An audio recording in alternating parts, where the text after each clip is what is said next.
मेरे पुत्र पर अपनी दृष्टि डालने का दुस्साहस कैसे किया आपने? देवी, वो चंद्रदेव।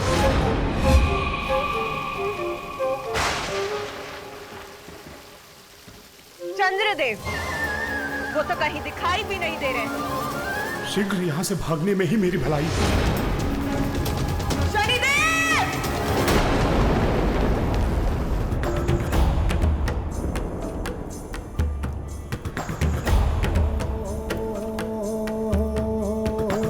कुसुम कली है, खिली खिली है, सुंदर छैल छबीली, गौरांगी माधुर सजीली, कामिनी नार नवेली, रंग रंगीले होठ रसीले में बड़े कजरारे, एक झलक जो देखे कोई तन मन जीवन हारे।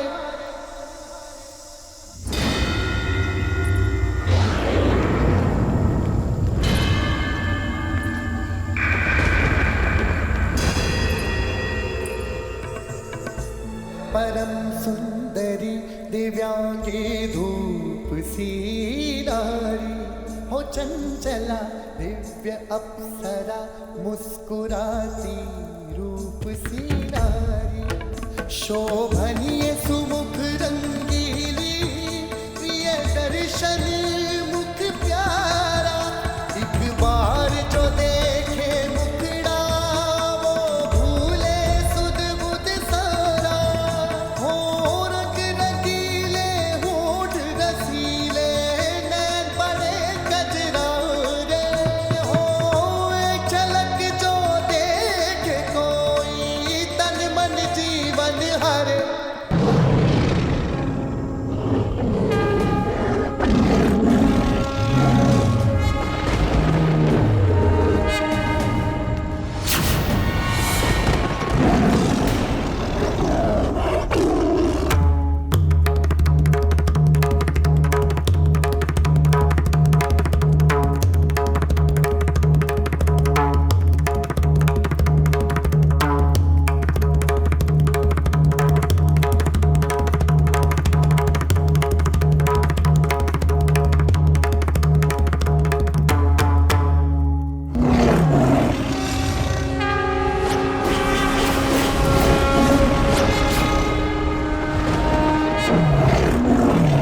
देवी पार्वती माता दुर्गा के रूप में।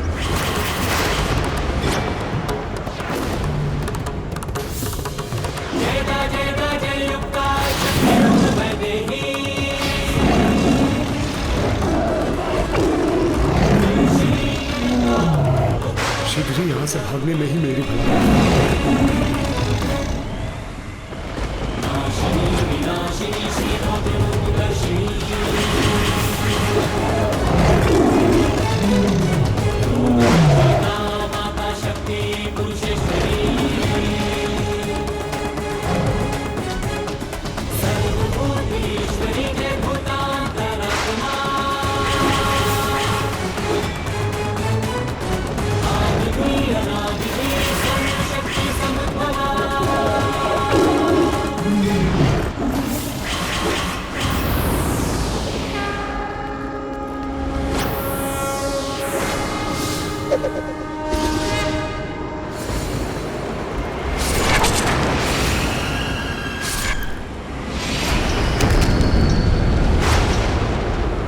तुम्हारे संगीत से महिषासुर पुत्र गजासुर अत्यंत प्रसन्न हुआ।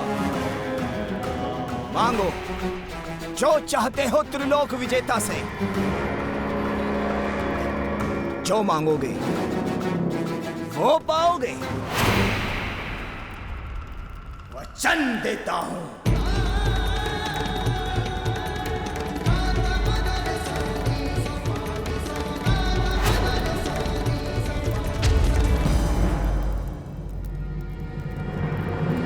मुझे तुम्हारे उदर में स्थित भोलेनाथ चाहिए।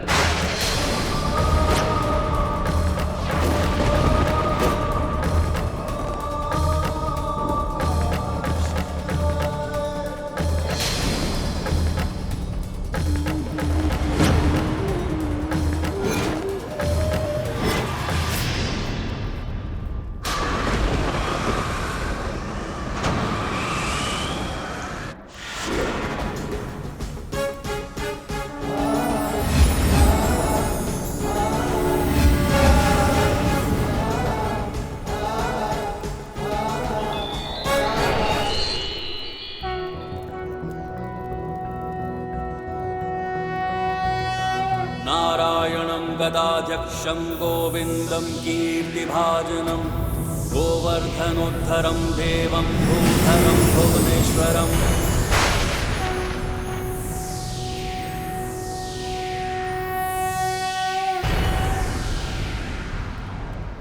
विष्णु।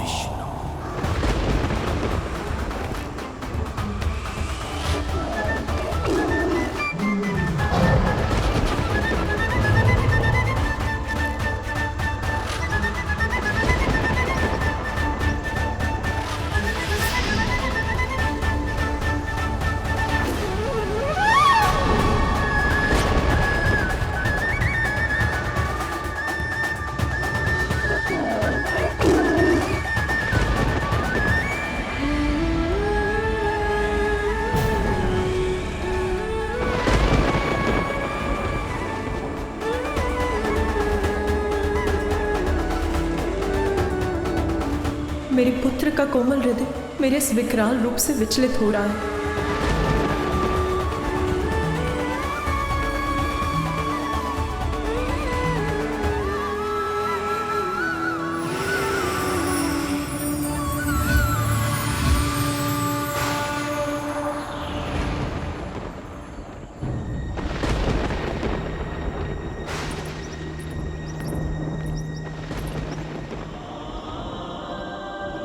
तुम विचलित मत हो पुत्र, ये मैं ही हूं, तुम्हारी मां।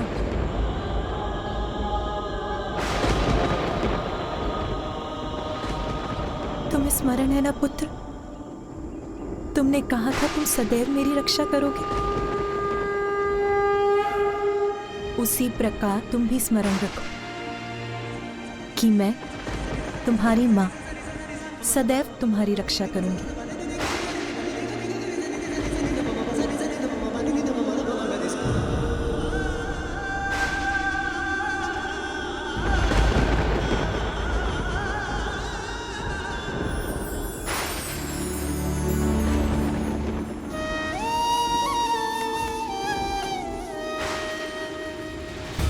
अपने पुत्र को तो मैंने विश्वास दिला दिया कि मैं उसे सुरक्षित रखूं, किंतु मेरा ही मन अविश्वास से भर रहा है। शनिदेव की दृष्टि।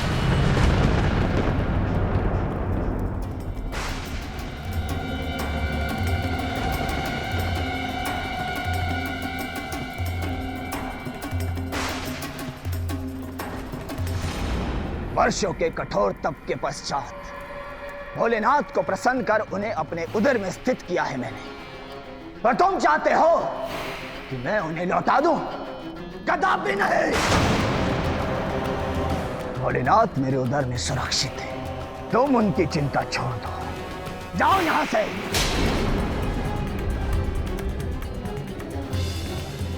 मैं उन्हें नहीं लौटाऊंगा और तुम उन्हें मुझसे नहीं छीन सकते। क्या?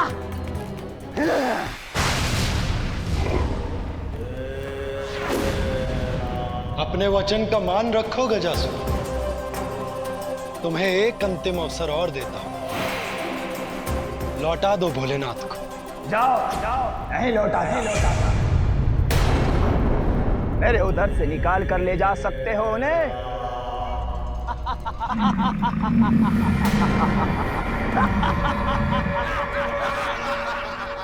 अपना अंतिम अवसर भी तुम गवा चुके हो गजासुर। नंदी, स्मरण रहे कि इस दुष्ट के उदर में भोलेनाथ स्थित, इसलिए अपनी गति पर नियंत्रण रखना।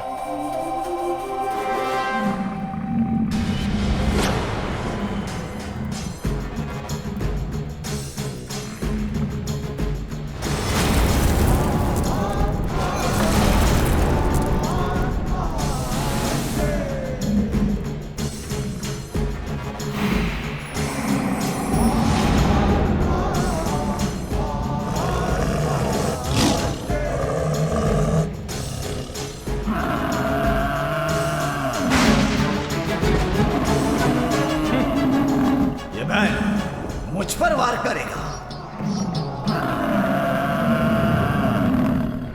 ये बैल कितनी भी हुंकार भर ले, कितने भी वेग से मुझ पर वार कर ले, किंतु जब तक महादेव मेरे उदर में है, मेरा कोई अहित नहीं कर सकता। मैं इसे उलझाता हूं, आनंद आएगा।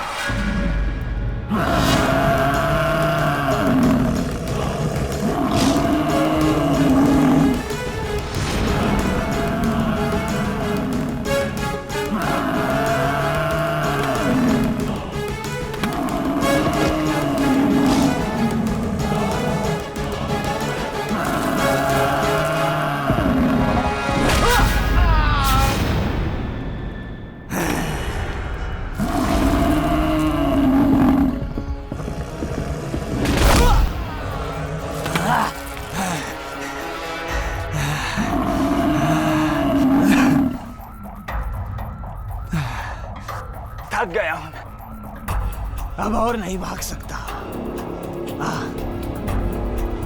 मुझे यहीं मार बैल।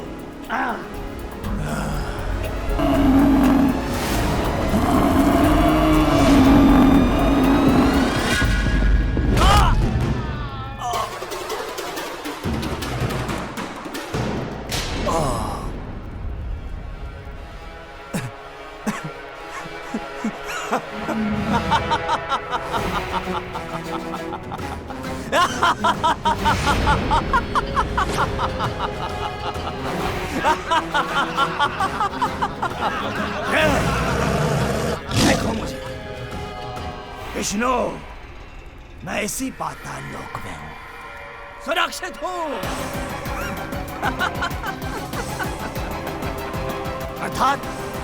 अर्थात मुझे कुछ नहीं हुआ, मुझे कोई नहीं मार सकता। त्रिलोक की विजेता गजासुर को कोई नहीं मार सकता, कोई नहीं मार सकता।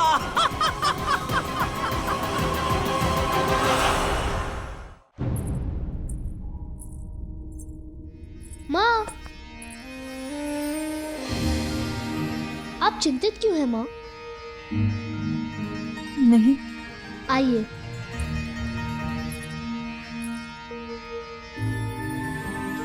अब बताइए आप चिंतित क्यों हैं, और सच बताइए। शनिदेव का कैलाश आना मुझे चिंतित कर रहा है पुत्र। कोई चिंता मत कीजिए माँ, देखिए मैं आपके साथ हूँ, सकुशल हूँ। ये देखिए।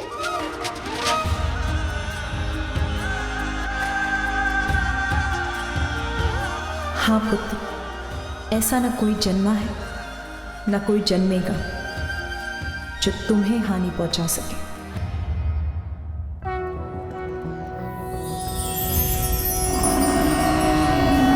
नारायणं गदाध्यक्षं गोविन्दं कीर्तिभाजनं गोवर्धनोद्धरं देवं भूधरं भुवनेश्वरं। मूर्ख बैल, मैंने कहा था ना, कोई मेरा अहित नहीं कर सकता, तुम भी नहीं। तेरे समक्ष खड़ा हूं मैं।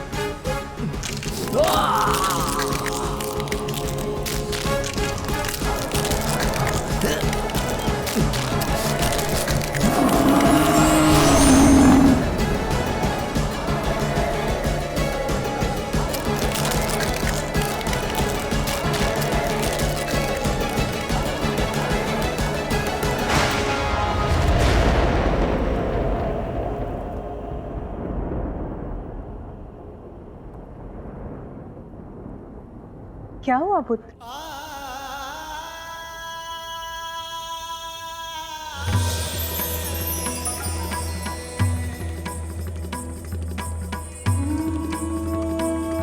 ऐसा दिव्य प्रकाश सर्वत्र फैल रहा है, अर्थात महादेव कैलाश लौट रहे हैं। मेरे प्रभु कैलाश लौट रहे हैं।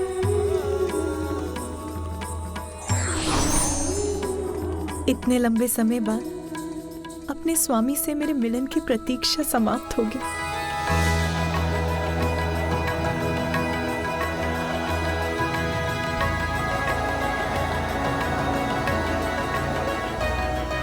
ये लीजिए देवी पार्वती, इस लेप से मंगल स्नान कीजिए और श्रृंगार कर अपने स्वामी की प्रतीक्षा कीजिए।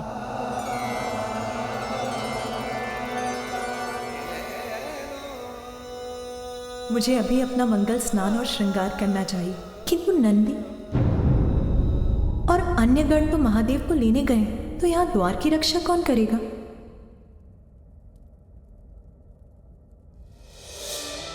नहीं, मैं अपने पुत्र को यहाँ अकेला नहीं छोड़ सकती। किंतु और कौन है जिस पर मैं विश्वास कर सकती हूँ?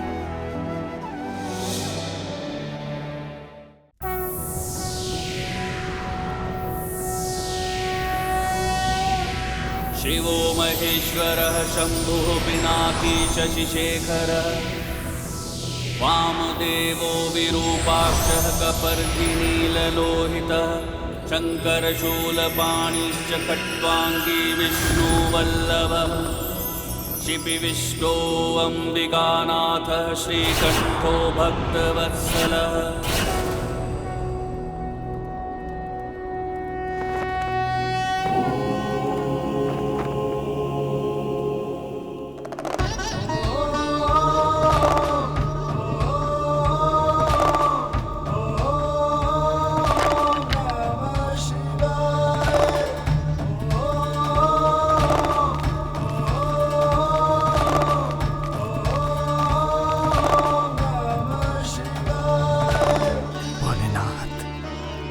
मेरे कर्मों से तो मैं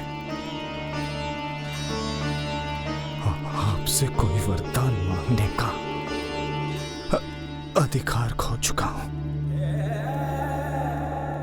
अंतिम वरदान देने की कृपा कीजिए, मुझे वरदान दीजिए कि मैं किसी न किसी रूप में सदा आपके साथ रहूं, सदैव आपके नाम के साथ मेरा भी नाम जुड़ा रहे। दंड तो मिल गया गजासुर, किंतु तुम भक्त हो मेरे, इसलिए मैं तुम्हें यह वरदान अवश्य दूंगा। तथास्तु। धन्यवाद प्रभु। आज से मैं अपने तन पर सदैव गजासुर का चर्म धारण करूंगा।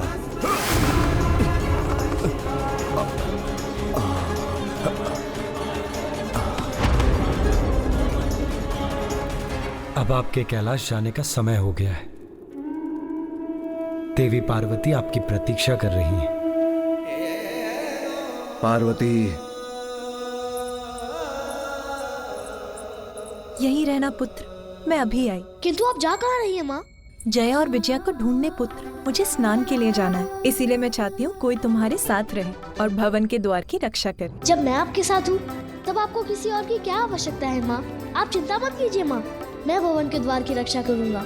मैं आपकी सेवा करने ही तो आया हूँ ना माँ। अच्छा, किंतु तुम ऐसा कैसे कर पाओगे पुत्र? मैं करूँगा ना रक्षा माँ।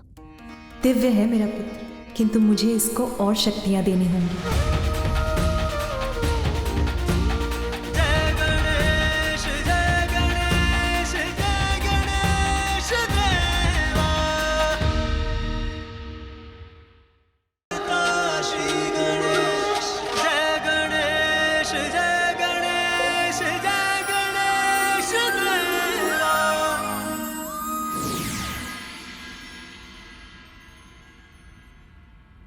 पुत्र,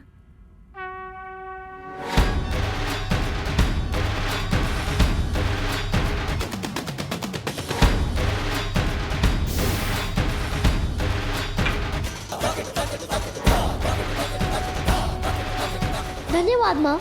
अब आपके पास युद्ध कौशल का ज्ञान, शक्ति और अत्यंत शक्तिशाली अस्त्र भी है।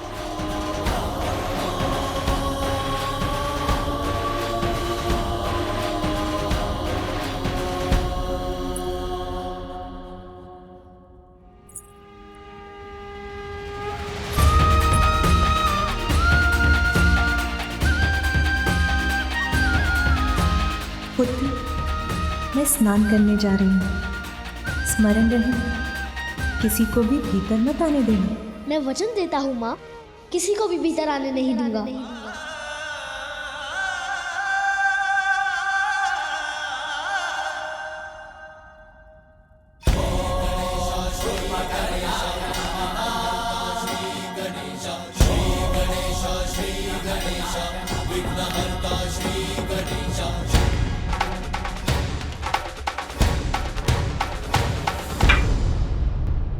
प्रभु शिव शंकर की, प्रभु शिव शंकर की, प्रभु शिव शंकर की, प्रभु शिव शंकर की।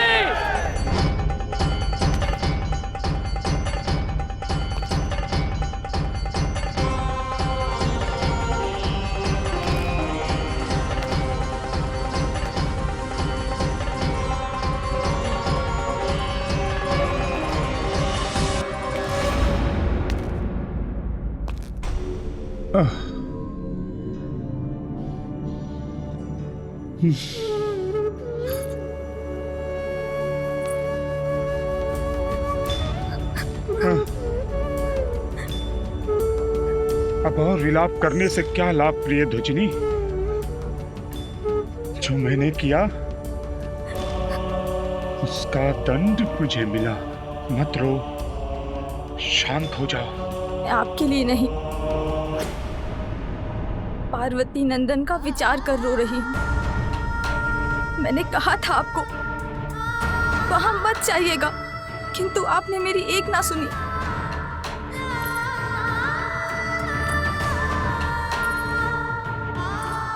आपकी दृष्टि से उस बालक को होने वाले अनिष्ट की कल्पना ही मुझे व्यथित कर रही है।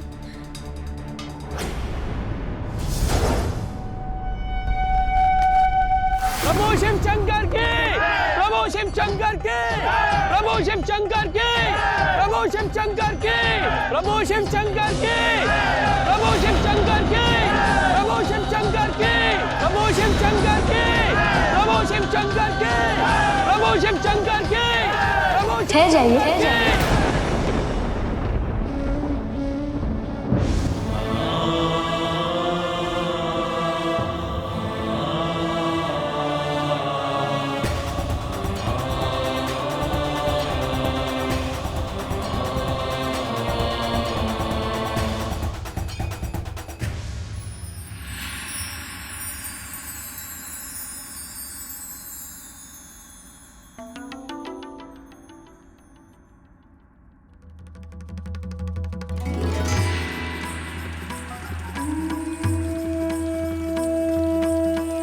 आज तो तुम्हारे मुख और नेत्रों में अद्भुत आभा है।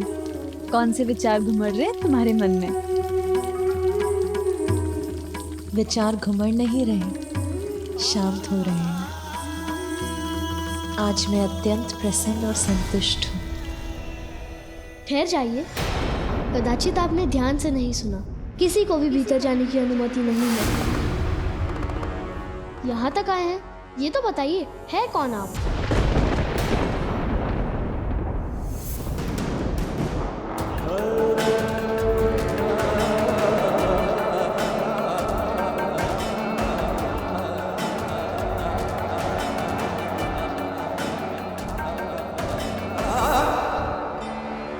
कोई भिक्षुक प्रतीत होते हैं। भिक्षा तो बाद में ही मिलेगी, माता के स्नान के उपरांत।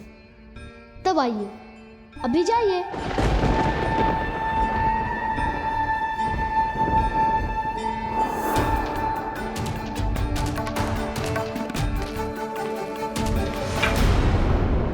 सुना नहीं आपने?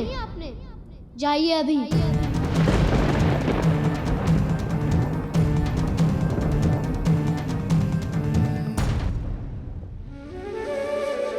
कदाचित अधिक भूखे हैं, अपने फल दे सकता हूँ, वो चाहिए? तुम कौन हो बालक? जिसने आपको रोका है।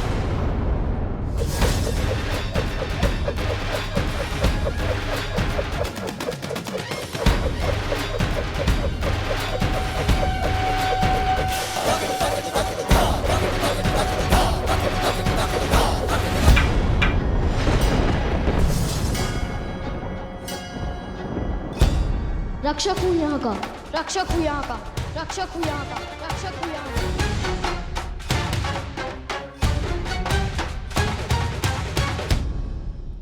आए तो आप हैं। आप दीजिए अपना परिचय। कौन है आप? आपका नाम क्या है? ये तो बहुत बड़ा प्रश्न है कि मेरा नाम क्या है, मैं कौन हूं। तुम मुझे किसी भी नाम से पुकार सकते हो बालक। संसार के सभी नाम मेरे ही हैं।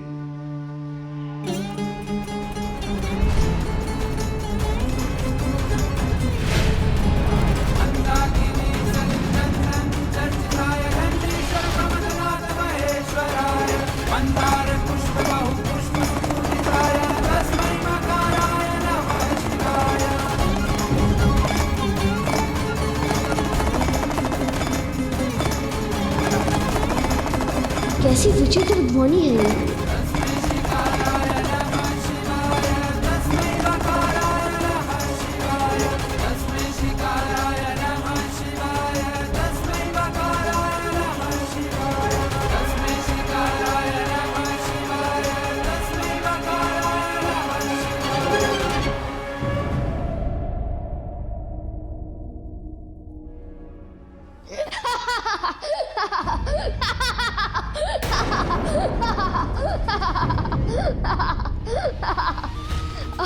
अर्थात आप मेरे जैसे ही हैं। अब तक मेरी माँ ने भी मुझे कोई नाम नहीं दिया है।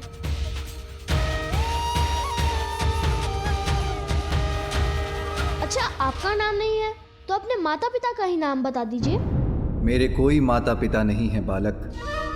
जो आदि अनंत हैं, स्वयं अजन्मे हैं किंतु जगत जिनसे है, जो सृष्टि के कण कण में वास करते हैं, भला उनके माता पिता कैसे हो सकते हैं?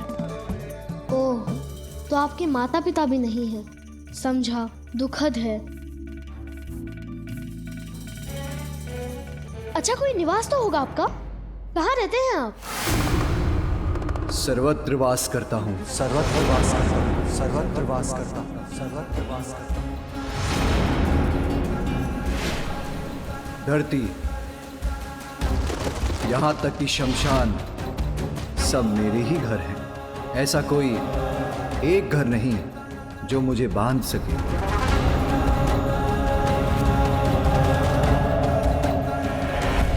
यही समझ लो, मैं सर्वत्र हूं और कहीं भी नहीं।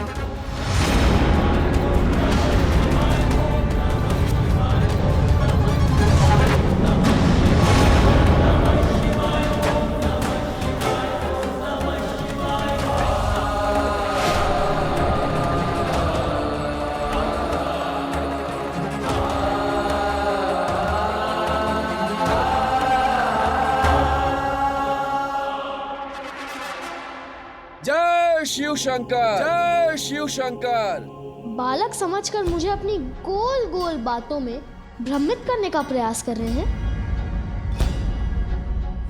सीधे सीधे कहिए ना कि आपका कोई घर नहीं, अर्थात भिक्षुक भी नहीं। आप तो कोई भैरूपिया ही लगते हैं। बस, बहुत हुआ बालक। जो संसार को सब कुछ देते हैं, उन्हीं को कभी तुम भिक्षुक, कभी बहरूपिया बुला रहे हो। ये देते हैं संसार को।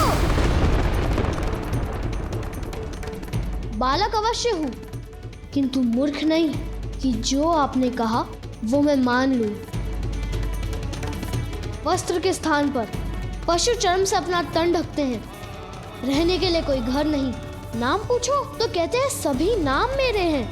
अब ऐसी बात करने वाले को भैरूपिया नहीं तो और क्या कहूँ, और क्या कहूँ, और क्या कहूँ।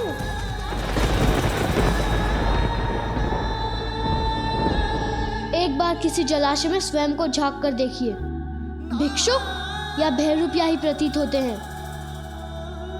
ये बालक कुछ भी कहे जा रहा है और प्रभु मुस्कुरा रहे हैं।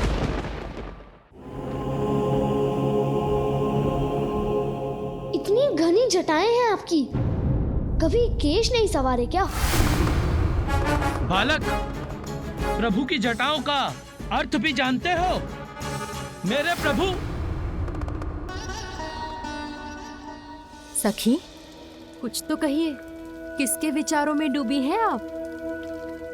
मैं उनके विचारों में मग्न हूं जिनका शीश घनी जटाओं से सुशोभित है।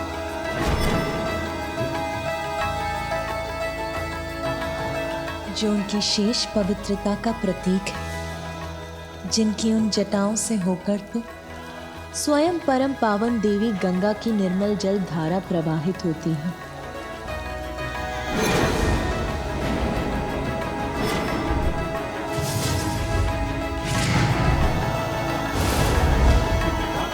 आपका तो सभी कुछ विचित्र है।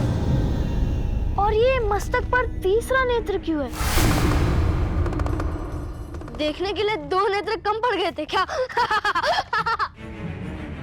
प्रभु का तीसरा नेत्र खुल गया ना, तो बालक।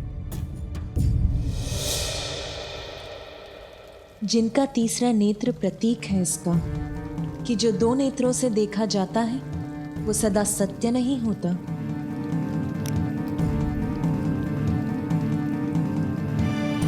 जीवन के परम सत्य को ज्ञात करने के लिए तो अंतरात्मा की सूक्ष्म दृष्टि की आवश्यकता होती है। वही सूक्ष्म दृष्टि तो प्रदान करता है तीसरा नेत्र। इन्हें और सच्चा ज्ञान? यदि ज्ञानी होते तो अपने गले में सर्प लपेटे क्यों घूमते? मुझे तो लगता है कि ये कोई बुद्धिहीन प्रतीत होते हैं। जिनके तन पर लिपटा सर्प उनकी कुंडलिनी शक्ति के जागृत होने का प्रतीक है। वो जो चेतना से परिपूर्ण है और सर्प को अपने तन पर अपनाकर ये संदेश भी देते हैं कि बुरे की बुराई का अंत भी प्रेम से किया जा सकता है। विषधर को भी यदि हृदय से अपनाओ तो वो भी सच्चा साथी बन जाता है। और तन पर ये पशु चर्म क्यों धारण कर रखी है?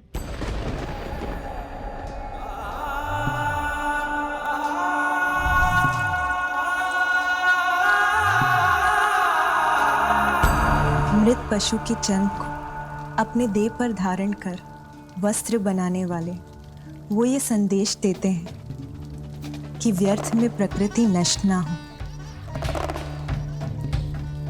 प्रकृति का सम्मान हो, उससे जुड़ाव रहे। मृत शत्रु के चर्म को धारण करना तो उसका भी सम्मान है। प्रत्येक जीव को संभाव से देखते हैं।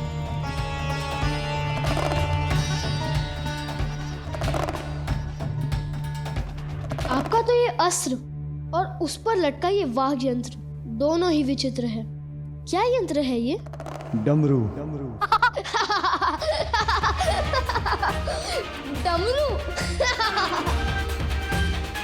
आपके तो इस यंत्र का नाम भी विचित्र है, डमरू।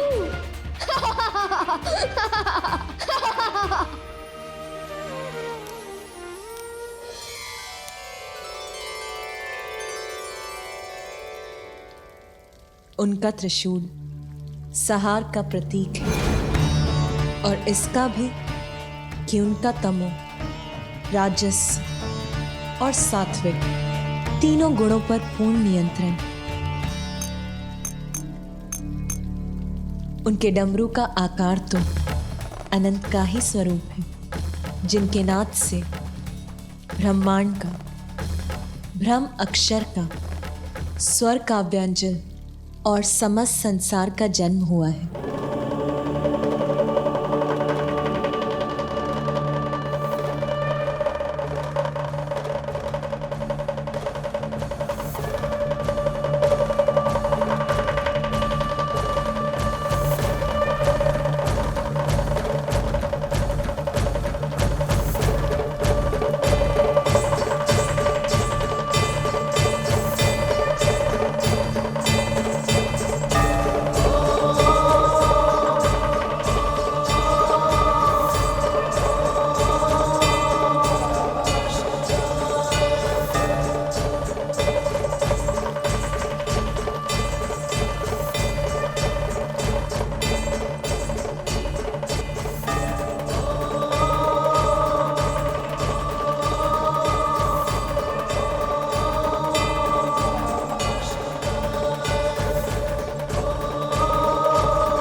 ये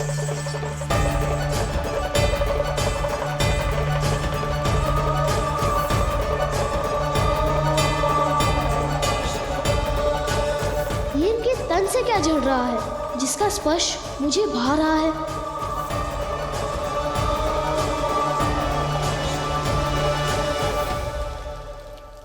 उनके तन पर भस्म का भी गूढ़ रहस्य है। भस्म तो वो है जो अनश्वर है, वो विभूति है जो हमें बोध कराती है कि जो जन्मा है उसे एक दिन भस्म भी होना है, और भस्म होने के साथ नश्वरता का भी अंत होता है।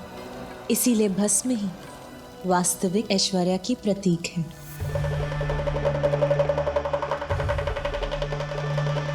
भस्म लगाकर घूमना तो आलसियों का कार्य है। कहीं तन पर लग गई होगी, फिर स्नान नहीं किया होगा, है ना? बालक, कैसे समझाऊं मैं तुम्हें? ये मेरे प्रभु के तन की पवित्र अनश्वर भस्म है।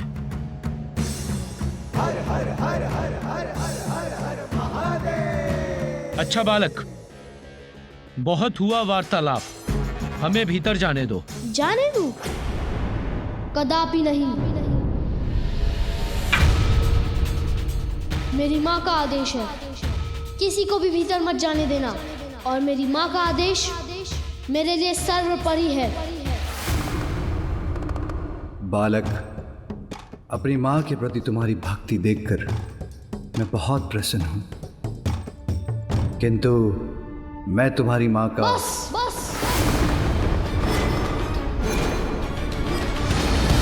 बस भिक्षुक, बस। अब मैं आपके मुख से एक भी शब्द नहीं सुनना चाहता। मैंने जो कह दिया सो कह दिया। किसी को भी भीतर जाने की अनुमति नहीं है। बालक, तुम हमें नहीं जाने दोगे तो हम बलपूर्वक जाएंगे।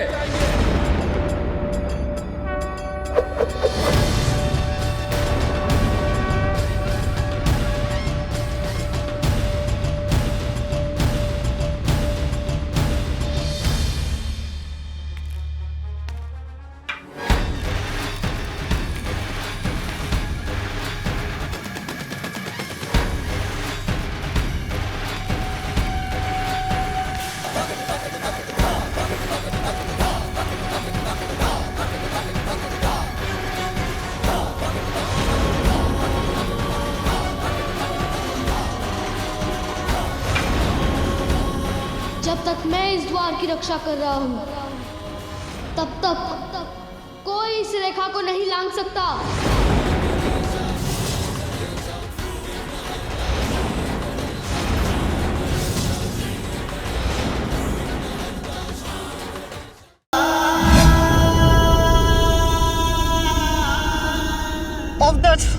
अवधेश, मैं देखता हूँ तुझे। तान बदल दे, सीधा चल दूँ ना।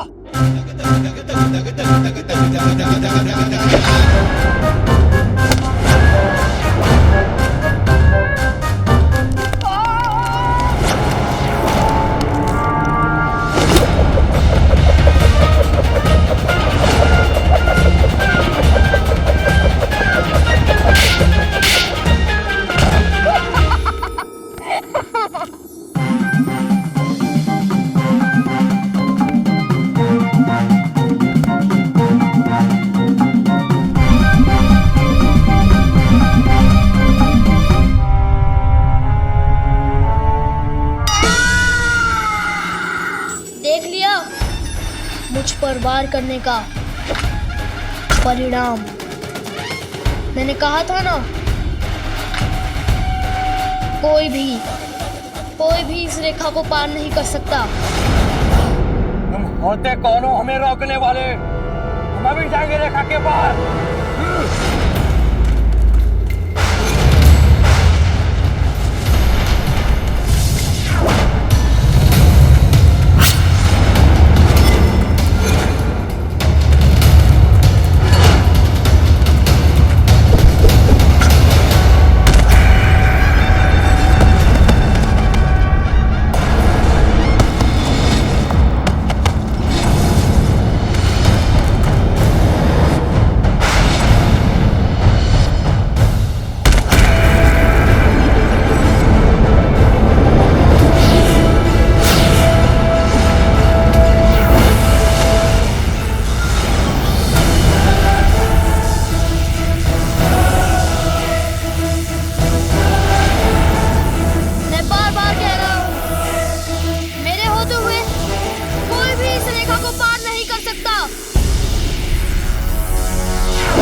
यहाँ से, अन्यथा और दुर्गति होगी आप सभी की।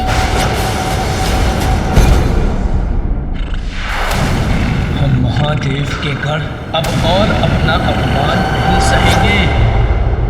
आगे बढ़ो। आपकी यही इच्छा है तो यही सही, कर लीजिए प्रयास।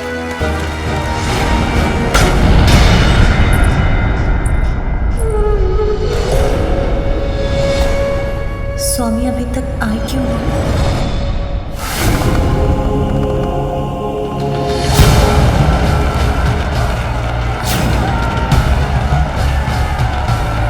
पार्वती,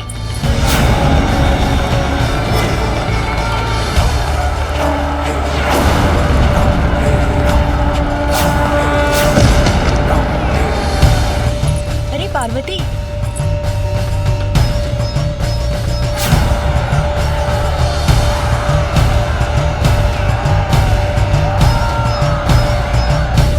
सुगंधी लगाना तो भूल ही गई। ये विशेष सुगंधी तुम्हारी माता ने भेजी है।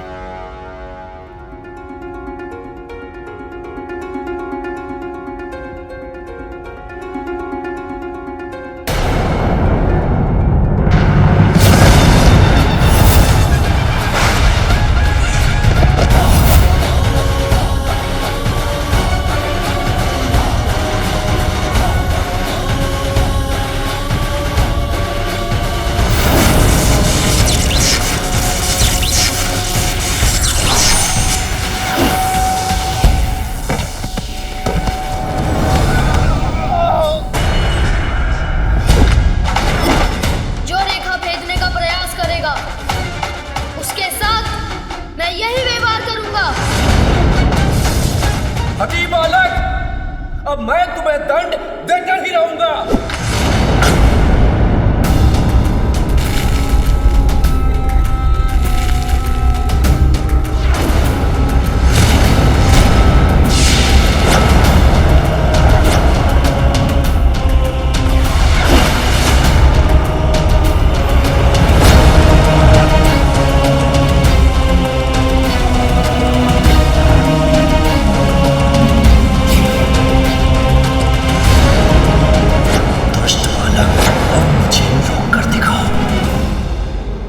इसमें तो मेरे मायके की स्मृति छिपी है। अवश्य ये सुगंध मेरे स्वामी को भी भाएगी।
बालक को भेज दिया और उसकी मृत्यु हो जाएगी।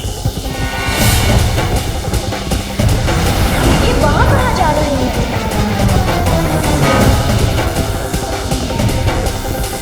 इन्हें रोकने के लिए तो मुझे उनके सिंह नष्ट करने होंगे।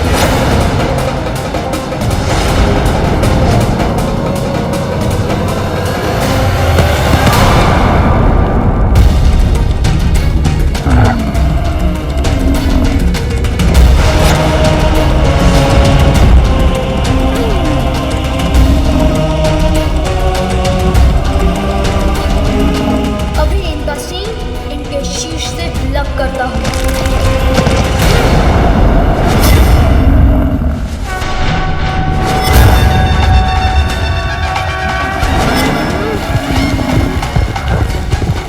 नहीं, ये नहीं हो सकता। शंगी के प्राण तो उसके सींग में वास करते हैं। यदि उसके सींग टूट गए तो उसकी मृत्यु हो जाएगी।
कि नंदी जी का सामना ये कैसे करता है।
जाने दूंगा।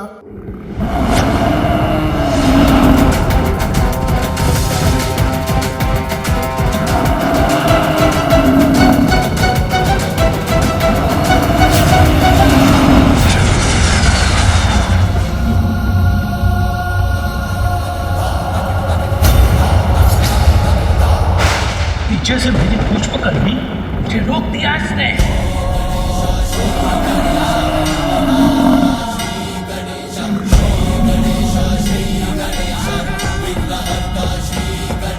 अभी तो रोका ही है, अब आपको इस रेखा से दूर भी ले जाऊंगा।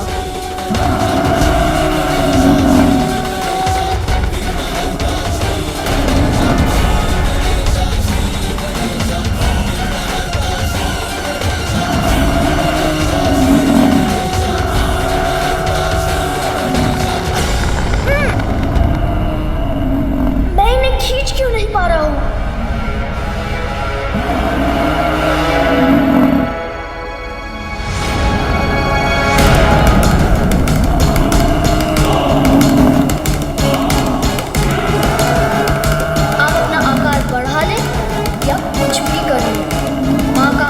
अटल था, अटल रहेगा। वायुदेव, स्वामी, कहाँ थे आप? चिंता के मारे मेरे प्राण सूख रहे थे। कुछ हुआ था क्या? गजासुर ने हम देवताओं को बंदी बना लिया था। यदि उचित समय पर विष्णुदेव और नंदी हमें उसके बंधन से मुक्त नहीं कराते तो वो दुष्ट गजासुर हमारी और दुर्दशा करता। नंदी? हाँ नंदी। अद्भुत था वो दृश्य जब नंदी ने अपने अपार बल का प्रयोग कर भोलेनाथ को गजासुर से मुक्त करा। नंदी का अपार बल तो भोलेनाथ की सेवा के लिए सदा तत्पर रहता है।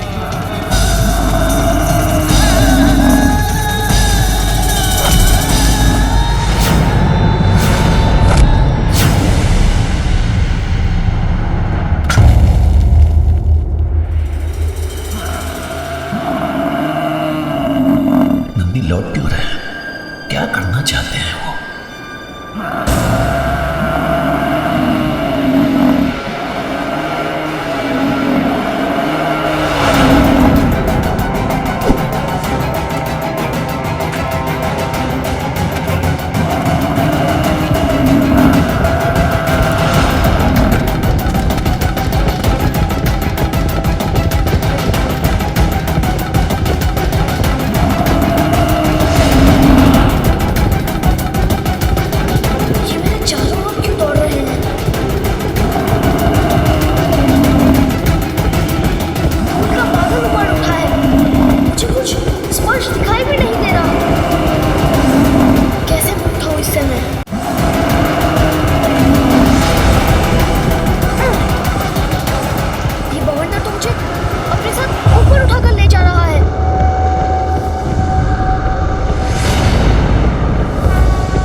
इस भवंडर में स्थित रहो बालक।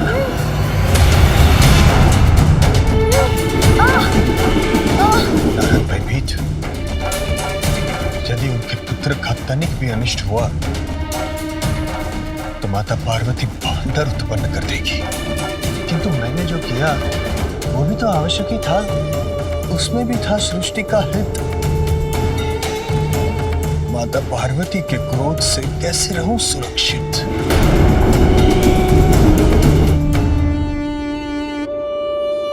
नारद प्रफुल्लित, माता पार्वती का क्रोध जागृत हुआ है तो वही शांत कर सकते हैं, अर्थात विष्णुदेव। नारायण नारायण। शीघ्र ही वैकुंठ चलता हूं, अति शीघ्र। नारायण नारायण।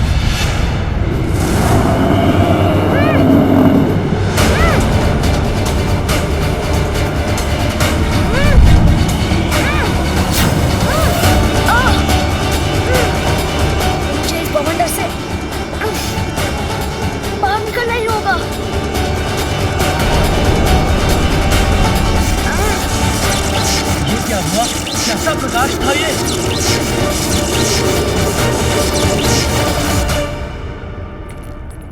स्वामी, मुझे ज्ञात है कि आप गजासुर के वध से अति आनंदित हैं, किंतु उससे भी अधिक आनंदमय सूचना मेरे पास है।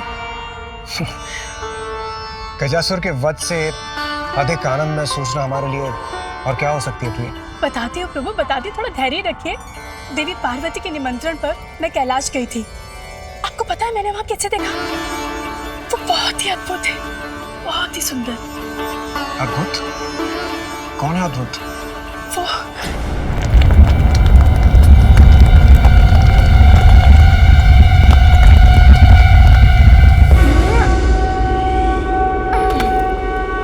बहुत हुई आपकी क्रीड़ा, अब मैं आपकी इस कृत्य का उचित उत्तर दूंगा।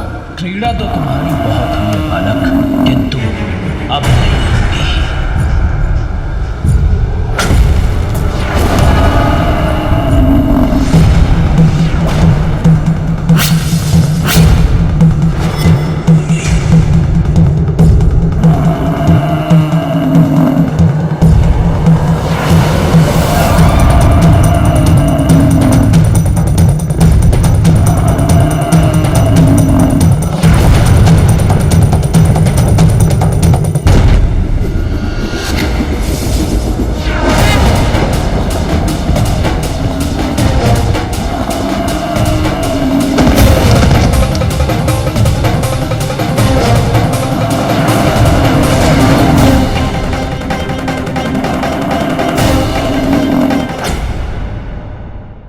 क्षमा करें प्रभु, किंतु मैं और अन्य सभी गण इस बात से चकित हैं कि एक बालक के कहने से आप अपने ही भवन में जाने से रुक गए।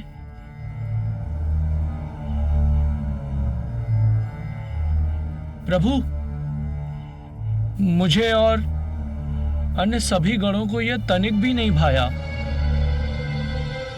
प्रभु, आप कुछ नहीं कहना चाहते तो कोई बात नहीं, किंतु हम सब गण मिलकर उस बालक को समझाएंगे।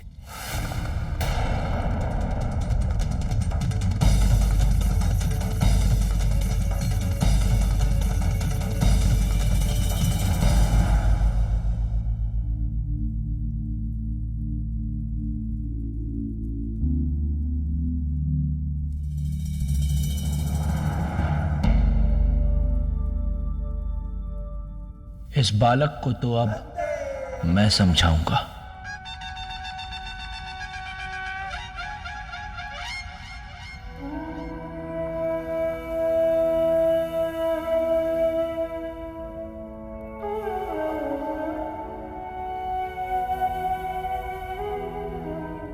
नंदी दी, इत तान पतल ते सीधा तल दो। क्या कहा इसने श्रृंगी? नंदी ये कह रहा है कि इसके कान पकड़ के सीधा कर दो। अरे नहीं नहीं, बालक है वो, और बालक के साथ इस प्रकार का व्यवहार नहीं किया जाता। हम उसे एक और अवसर देते हैं। हटी का हट तोड़ने के लिए साम दाम दंड भेद का प्रयोग किया जाता है। पहले मैं साम दाम और भेद का प्रयोग करूंगा। और दंड के लिए मैं हूं ही। अरे नहीं नहीं, उसकी आवश्यकता नहीं पड़ेगी। आप देखिए मैं कितनी सहजता के साथ इस बालक को मना लूंगा।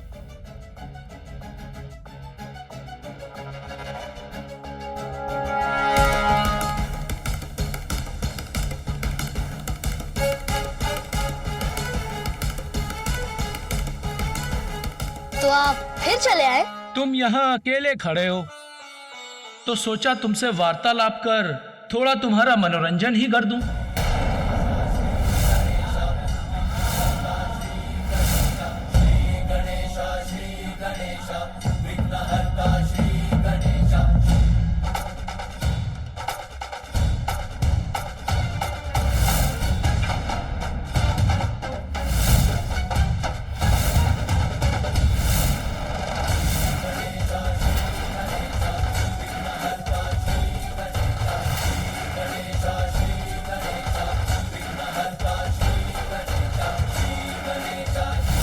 जब तक मैं इस द्वार का रक्षक हूँ, मैं मेरी माता की आज्ञा का पालन करूंगा। सतर्क रहना होगा मुझे, ताकि कोई भी छल एवं बल से भीतर ना प्रवेश कर पाए।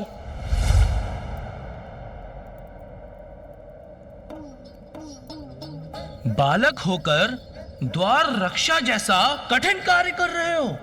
यह आयु कार्य करने की थोड़ी होती है, अपितु भिन्न भिन्न प्रकार के स्वादिष्ट फल, मिष्ठान एवं पकवान खाने की होती है। खाओगे?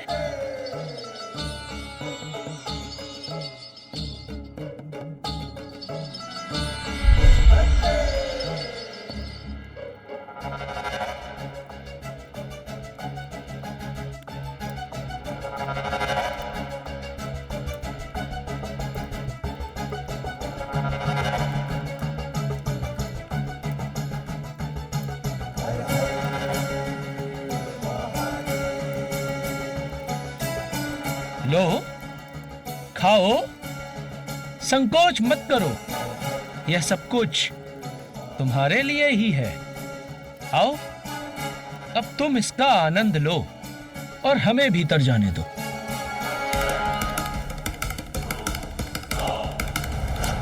पुत्र, स्मरण रहे, किसी को भी भीतर मत आने देना। द्वार रक्षक के रूप में यहाँ खड़े रहने का जो वचन मैंने माता को दिया है, उसके समक्ष ये वस्तुएं तुच्छ हैं।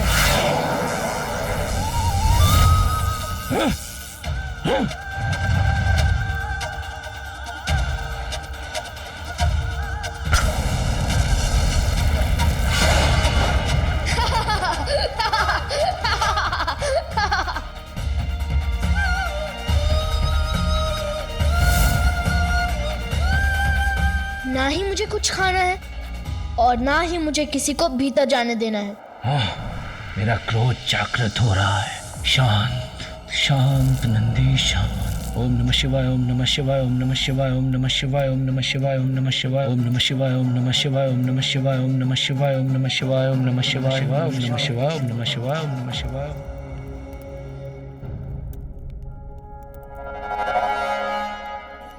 खाना नहीं है तो मत खाओ, किंतु मनोरंजन का आनंद तो ले ही सकते हो, उसमें तो कोई मनाही नहीं।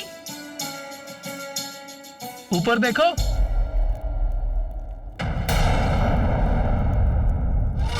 देखो आकाश के इन मेघों में मैं तुम्हें राजकुमार और राजकुमारी के विवाह का अद्भुत दृश्य दिखाता हूं। तुम्हें अवश्य आनंद आएगा। ये देखो।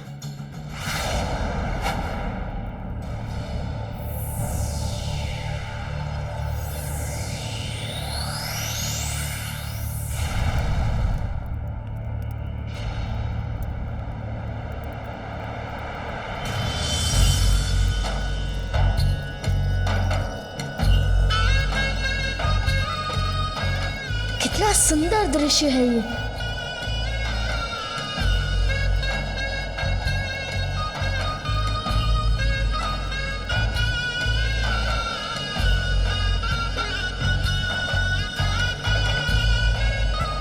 तुम यहाँ ये मनोहर दृश्य देखते रहो बालक, जब तक तुम्हारा मन करे। बस अब हमें भीतर जाने दो।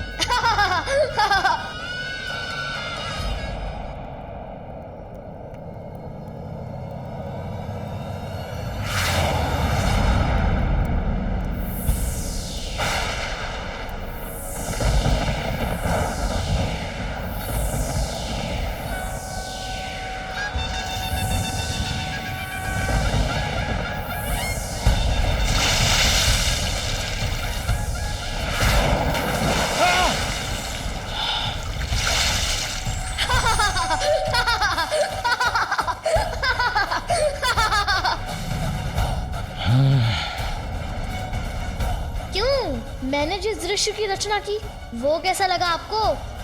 आनंद आया? आनंद तो आया ही होगा।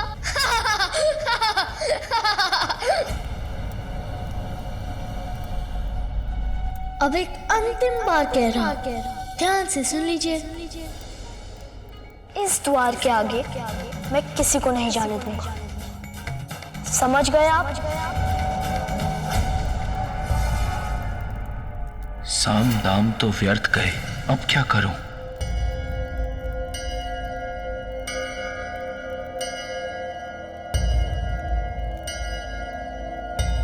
दंड,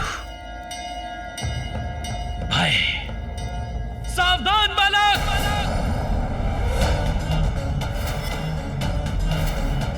हमारे स्वामी को जानते नहीं हो तुम? वो देवों के देव, देवाधिदेव हैं और उनका क्रोध अत्यंत भयंकर है तो हुआ करे, मुझे कैसा भय? भय करो बालक, भय करो, क्योंकि ये वो प्रभु शिव शंकर हैं जिन्होंने सृष्टि के रचयिता ब्रह्मदेव जी को भी उनके अहंकार के लिए दंडित किया था। मैं ही सृष्टि रचयिता हूं, मैं ही स्वयंभू ईश्वर हूं, त्रिमूर्ति में सर्वश्रेष्ठ हूं। ब्रह्मदेव, ये आप नहीं, अपितु आपका अहंकार बोल रहा है। मैं सर्वज्ञाता हूं, इसलिए मैं ही श्रेष्ठ हूं। यदि ऐसा है तो आप इस स्तंभ के आरंभ और अंत को तो सरलता से ढूंढ ही लेंगे। ब्रह्मदेव,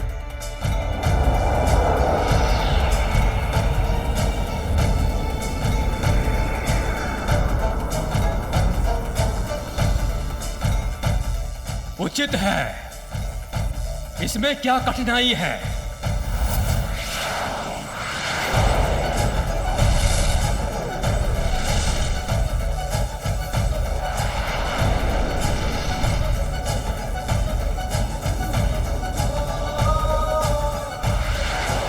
इस स्तंभ का आकार तो अनंत है, इसके आरंभ और अंत का स्रोत तो मैं किसी भी प्रकार से ज्ञात करने में असमर्थ हूं।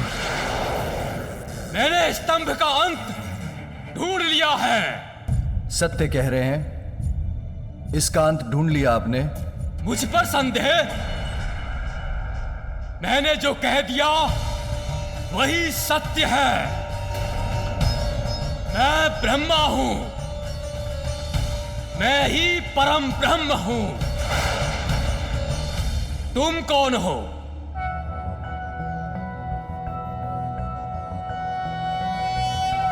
कर्पूर गौरम करुणावतारम संसार सारम भुजगेन्द्रहारम सदा वसंतं हृदयारविंदे भवं भवामी सहितं नमामि।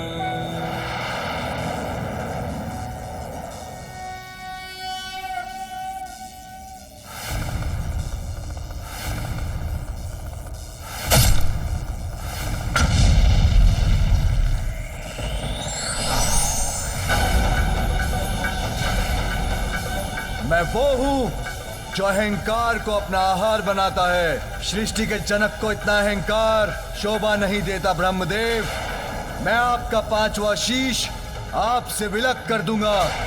महादेव से प्रतिस्पर्धा करने का यही आपका दंड है।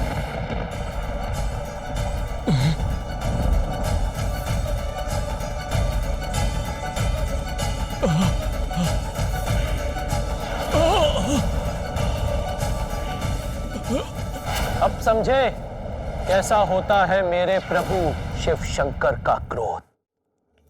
अब समझे कैसा होता है मेरे प्रभु शिव शंकर का क्रोध। बालक हो तुम, इसीलिए अभी तक हमारे प्रभु शिव शंकर और हम सबके क्रोध से सुरक्षित हो। पहचानो उन्हें, ये वही प्रभु शिव शंकर हैं जिन्होंने गंगा मैया की प्रचंड और पावन जलधारा को अपनी जटाओं में समाहित किया था। ये उस समय की बात है जब अपने कुल के 60,000 सगर पुत्रों के उद्धार एवं जगत के समस्त प्राणियों के कल्याण के लिए महान तपस्वी भगीरथ जी ने सहस्त्र वर्षों के तप के पश्चात मां गंगा को स्वर्ग से पृथ्वी पर आने के लिए मना लिया। किंतु फिर चिंता बनी गंगा मैया की प्रचंड जलधारा का महावेग। उनकी महावेग सृष्टि में प्रलय ला सकती थी। इसीलिए भगीरथ जी ने घोर तप कर प्रभु शिव शंकर को प्रसन्न किया और उनसे गंगा मैया की प्रचंड जलधारा के महावेग को संभालने की विनती की। देवी गंगा, मैं आपके वेग को संभालने के लिए प्रस्तुत हूं। निश्चिंत होकर पृथ्वी पर आइए।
अब समझे कितने शक्तिशाली हैं मेरे प्रभु, मेरे स्वामी।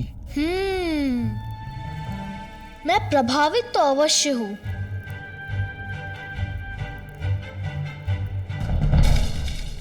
किंतु इतना भी नहीं कि मैं अपनी मां की आज्ञा के विपरीत किसी को भी भीतर जाने दूं,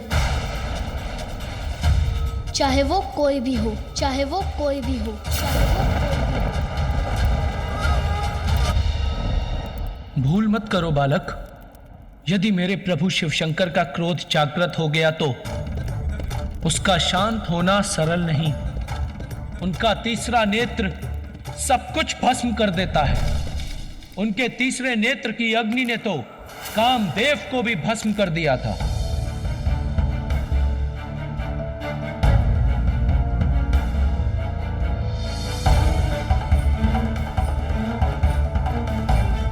मुझे क्षमा करें प्रभु, मैं देवराज इंद्र के आदेश के आगे विवश हूं। मुझे आपका ध्यान भंग करना ही होगा।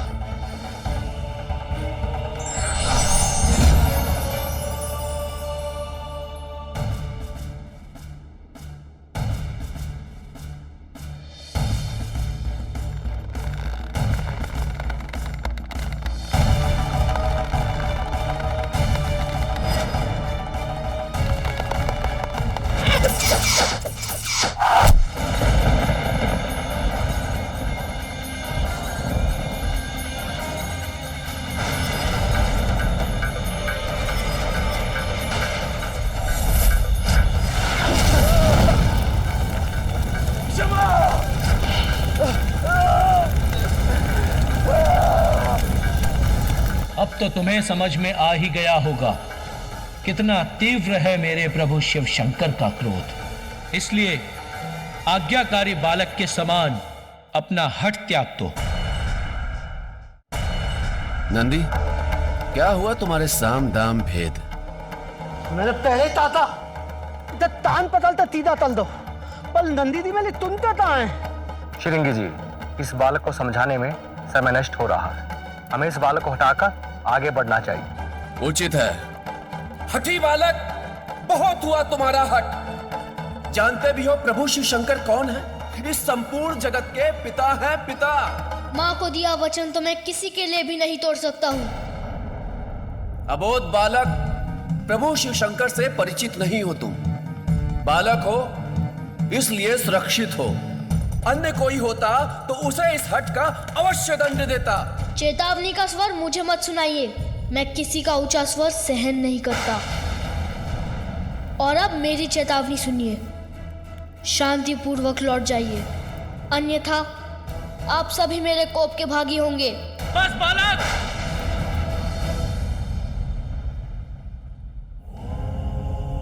अब और दया नहीं करेंगे। प्रभु शिव शंकर हमारे स्वामी हैं और उनका मार्ग कोई नहीं रोक सकता। शांति से हट जाओ, अन्यथा बांध कर यहीं बैठा देंगे।